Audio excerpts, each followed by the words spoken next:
Namaku Aji. Ada satu kejadian yang pernah aku alami. Kejadian yang berhasil membuat bulu kuduku berdiri. Tahun lalu, hari Senin aku pergi bersama temanku Ade. Jalan-jalan ke sebuah gunung. Kami berdua pergi sekitar jam 8 pagi saat itu. Sebenarnya, dari awal aku sudah merasakan ada yang aneh. Karena kondisi jalan di gunung saat itu sangat sepi. Sepanjang jalan, tak ada satu orang pun yang kami temui. Namun, tidak ada pikiran aneh. Kami saat itu hanya terus berjalan dan tidak menghiraukan keadaan. Di tengah perjalanan, kami pun memutuskan untuk istirahat sebentar. Membuka perbekalan yang kami bawa dari rumah. Kami pun ngobrol sambil ngopi. Di tengah obrolan, tiba-tiba aku mendengar suara ledakan bom yang sangat keras. Aku kaget, namun berbeda dengan Ade yang justru menatapku heran. Kunaon dari mana? Dia nggak ada itu, suara bom. Suara aboh. Salah denge meren.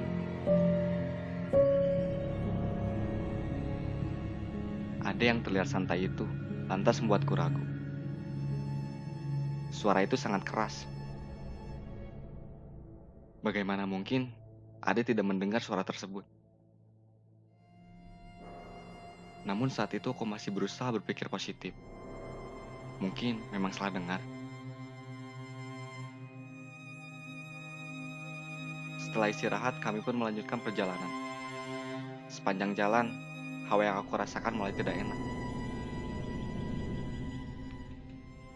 Beberapa kali aku merasakan ragu untuk meneruskan perjalanan. Tapi, Ade kembali meyakinkan bahwa itu perasaanku saja. Akhirnya, perasaan itu aku abaikan.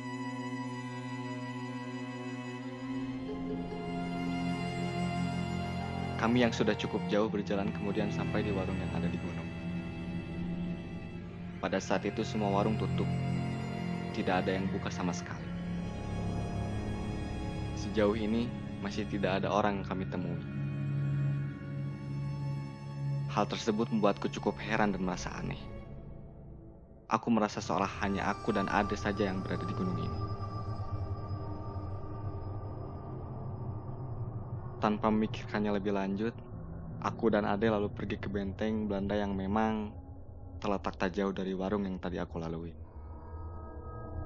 Benteng zaman peninggalan Belanda ini seringkali jadi spot foto orang-orang yang jalan-jalan ke sini. Aku pun sempat memotret Ade di salah satu bagian dari benteng yang membentang panjang. Namun ada satu hal yang mencuri perhatianku saat itu.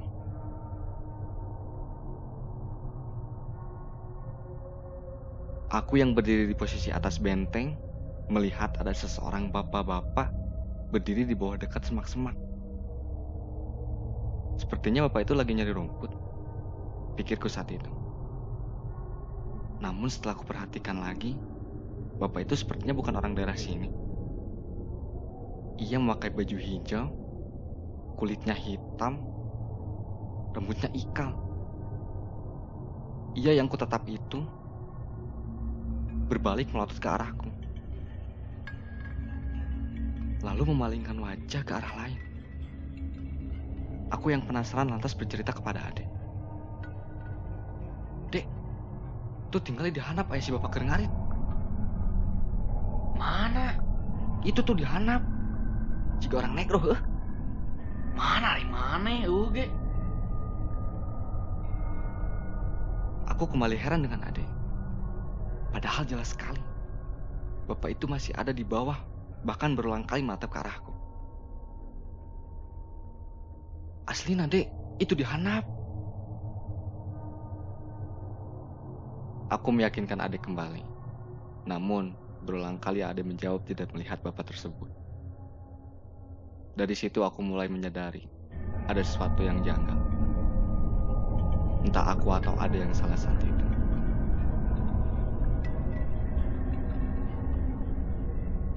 Memilih untuk tidak berlama-lama di tempat itu, aku mengajak Ade untuk pergi ke musola yang tak jauh dari situ.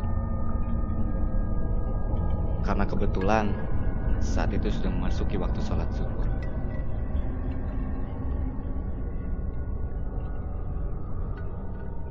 Setelah sampai di musola, kami pun sholat. Pada saat itu, aku cukup lama berdoa, mendoakan arwah para leluhur di gunung ini.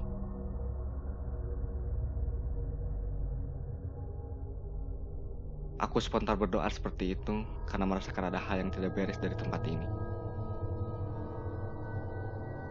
Setelah selesai sholat, aku duduk di teras musola sambil menunggu Ade yang masih di dalam. Saat aku duduk di luar sendiri, tiba-tiba pandanganku blur. Tidak jelas menatap ke depan. Dari penglihatanku yang samar, aku melihat sosok perempuan bersayap hijau berdiri tak jauh dari hadapanku. Beberapa kali aku menggosok mata. Takut ada yang salah dari penglihatanku. Namun setiap kali mata aku gosok, sosok itu semakin mendekat dan mendekat. Kunaon, Ji? Sosok itu menghilang tepat saat Ade memanggilku dari belakang.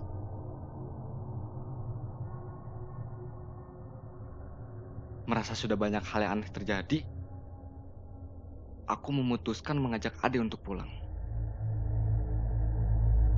Di perjalanan pulang, sekitar 50 meter ke bawah, aku mendengar suara yang begitu keras. Suara pesawat tempur yang bergerak ke arah kami. Kami berdua langsung menunduk. Panik dan saling menatap ketakutan.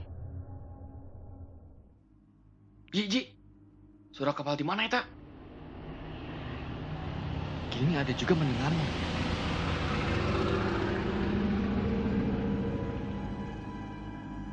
Kami spontan melihat ke langit, mencari badan pesawat tempur yang suaranya bisa terdengar jelas. Aku edarkan pandanganku ke seling pohon di sekitarku. Aneh, pohon-pohon itu tidak bergerak sama sekali. Tapi suara itu semakin jelas dan mendekat ke arah kami. Seolah benda itu akan jatuh menimpa kami saat itu. Aku dan Ade mulai cemas, lalu berlari sekencang mungkin ke bawah. Beberapa meter kami berlari, suara itu lantas menghilang. Masih dengan napas yang terengah-engah, kaki kami mulai terasa lelah. Kami yang awalnya berlari, lalu mengendorkan kecepatan dan akhirnya memutuskan untuk berjalan. Sepanjang perjalanan pulang, kami bercerita hal lain untuk menghilangkan ketakutan. Setelah berjalan cukup jauh, perjalanan kami terhenti saat seekor ular berwarna merah tengah melintas menghalangi jalan kami. Ular itu bergerak lambat, namun kami tidak berani memindahkannya. Terlalu takut jika ada hal aneh lain terjadi. Setelah ular itu pergi, kami bergegas turun kembali menambah kecepatan jalan. Alhamdulillah, kami pun sampai di sebuah kampung di kaki gunung. Lantas berselonjor kaki di depan salah satu rumah warga. Kaki kami lelah sekali. Kami beristirahat cukup lama. Saat itu, ada seorang kakek yang datang menghampiri. Di marana, Jang? Bah, di gunung, di benteng. Wanian marane, Jang. Ente mangin naon bieu di gunung? Mendengar pertanyaan kakek tersebut, kami heran. Nah, aku naon gitu, Bah? Kakek tersebut lantas bercerita kepada kami. Ada satu pantangan yang dipercaya warga kampung di sini. bahwa hari Senin dan Kamis tidak boleh ada yang pergi ke gunung. Dikarenakan banyak orang yang bila pergi di 2 hari itu akan tersesat dan sulit untuk menemukan jalan pulang. Pantas saja.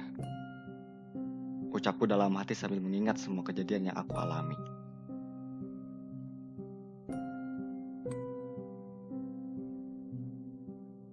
Minggu berikutnya, aku penasaran dan kembali mengajak beberapa teman pergi kembali ke gunung itu. Namun, mencari aman aku mengajak mereka di hari Minggu. Saat itu, tidak kuceritakan kejadian yang terjadi padaku dan Ade. Benar saja, sepanjang perjalanan tidak ada kejadian aneh. Banyak orang yang kami temui. Semua warung pun buka. Lalu aku juga mengajak teman-temanku mengunjungi kembali benteng yang sempat aku datangi. Di situ aku langsung merinding saat melihat lokasi di bawah tebing adalah jurang.